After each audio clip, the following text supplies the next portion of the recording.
this talk today is living deliciously in the present. And the thing is that to get all your cells and everything in the present, you have to deal with the past.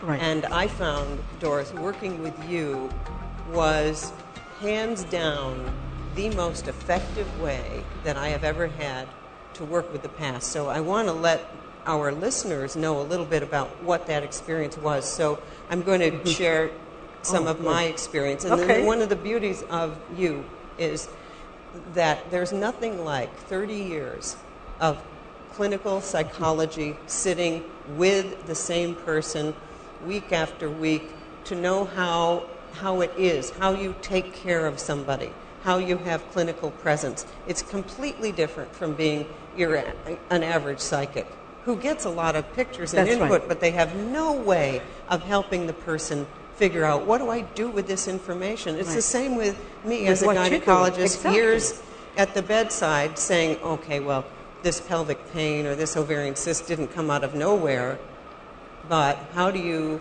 care for the person right in front of you while they're connecting those dots, that somehow there's a bigger picture.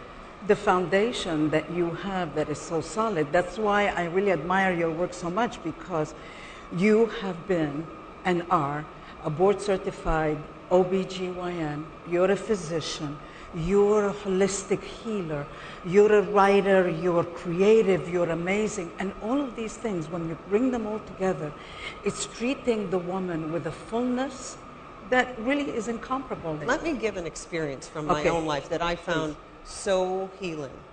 And that is that I had this sense ever since my divorce when I was 49 that I needed to get married again. I needed to find someone. I needed to get married again. I'm talking to Doris, and the first thing in a reading is the guides give her an image. I don't remember the image from that day, but she said to me, what is the urgency? What is this urgency here? It's things that you never thought about because it's not conscious. And I thought, the urgency, wow, yeah, like there is some kind of an urgency. What would that be about? And then she said, tell me the details of your divorce. And so I went into the details of the last day of my marriage, and I said to Doris, it felt like there was a knife in my heart, and then there was also some other stuff where I felt like I'd been shot. And Doris said, in your body right now, the knife is still there, the bullet is still there. Yeah. So psychically, you have been shot, the knife is still there. Right. Now remember, this is 8 years later, and I am certain that I have healed it. We're always certain that we've healed it. 8 years later. Mm-hmm. Yeah. With all the work that she's been doing on herself, and it's still right there. And then we made the connection. So we made the connection. Then, now this is the important part.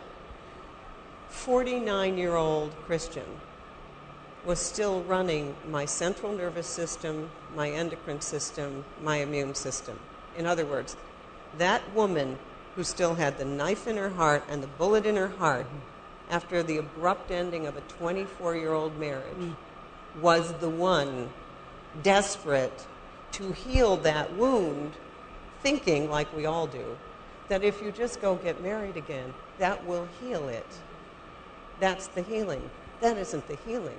So Doris instructs me as a physician, as the healed self now, so this is like 10 years later, to go back and attend to me as a patient. So you have this stronger ego part, the healed self, that goes back into the past, in this case the 49-year-old, removes the knife as a physician would, and this is the process in Doris's book, Repetition. This is what you're teaching. So you remove the knife, and then every day for 40 days, I did a process that took me about 2 minutes, literally very simple. You go back, and what was amazing to me, this is so powerful and yet so simple. I was able to, in my mind's eye, go back, see myself, remove the knife, and it was as though it were happening right now. And she said, you know, like a surgeon, stitch it up, Then I realized there's no way I can stitch this Yes. up. It's bleeding too much. So I had to pack the wound. She I would had know to what to staunch do. it with gauze, and then I had to put a pressure Yes. dressing on it. I mean, like Yeah. a doctor. I'm doing this. She's a doctor. The bullet was easy. That was easy. Okay, bullet's out. And then you make sure that. And so every day, though, for 40 days, there was the process. Sometimes I would be just deeply asleep, so that I didn't have to attend to myself at all. I'd walk into my white coat, and there she was, and she's deeply asleep. Other days she'd be up in a rocker. Other days, until finally, and after that, this angst, this yearning, this oh my God, was gone. That's right. That's the work.